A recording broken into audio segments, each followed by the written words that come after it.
Hey guys, this is John Watts. I'm responding to another comment. This is from Dre Blacc. I think there were two comments, but I've got them here together. It says, he talks about watching a lot of our videos. Cannot seem to find any videos on a debt collector who sends notices or demands or dunning letters to an old address and then files suit. And the suit is filed against the address you're currently staying at. He says, can you give me your opinion on this? Just curious. And he lives in the state of Georgia. And they also said, most of these debt buyers have a bill of sale and assignment, and could you touch on that? And so these are great questions. So first of all, I'll answer it for Alabama. In Alabama, there's no requirement that they send you a letter before they sue you. So somebody could buy the debt today and file suit tomorrow. Now, it's not the normal way. Normally, they'll send you a letter, maybe get a collection lawyer, send a letter, they'll do something like that. But it's not an actual requirement that they do that. Now, in Georgia, it may be that is a requirement. I think in Florida, there's a requirement, if we're talking about a debt buyer, that they have to send you information about the assignment, in other words, the sale of the debt. So that may be a different issue there.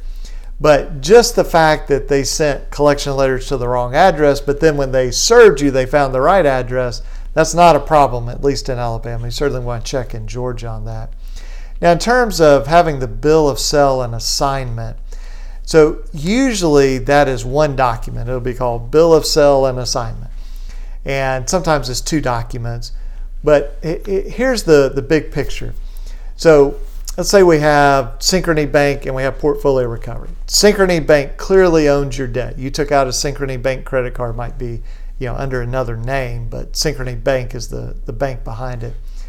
Well, if they sell that debt to portfolio, they don't do that on a one paragraph piece of paper. There's a full contract involved. And this is called sometimes a master purchase agreement, purchase and sell agreement, the credit card purchase agreement, different names, all the same thing. It's the contract where they took $100 million of debt here and sold it to this debt buyer over here.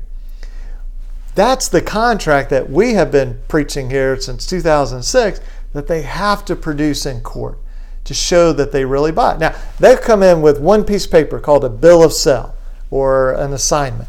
And it just says on here, hey, we bought all these debts based on the master purchase agreement dated blah, blah, blah, and we don't make any representations except as are in there. Okay, well, that's one piece of paper. That's a part of the master purchase agreement, the credit card purchase agreement, the purchase and sales agreement. That's not the actual agreement. And so they bring that in and we kind of look at that and go, they didn't buy $100 million of debt with this one paragraph piece of paper. We want to see the actual contract. That's the best evidence of what the actual purchase, or was there actually a purchase. Let's look at the purchase agreement. That will tell us the truth. It's kind of like if we're fighting over who owns the house, and finally the judge, he hears you talk about you got Christmas pictures and I talk about I got Thanksgiving pictures there. Judge is going to say, stop. Show me the deed, because the deed is the best evidence of this. Not what we say or what neighbors say. It's the best evidence. Well, when we're talking about debt being purchased, let's look at the actual purchase agreement. That's the best evidence. That's the contract. And so the bill of sale will almost always, matter of fact, I think at this point we've done like 1,000 of these cases. I don't think I've ever seen one where the bill of sale does not reference the purchase agreement. So it's always right there. And you just read it and go, well, what about that? Where's that document? And that's the one that they tend to not like to produce. So I hope that's helpful. And hey, appreciate that good comment and those questions. And keep them coming. And I'll try to knock these out whenever I can. Okay, guys. Thanks a lot. Bye-bye.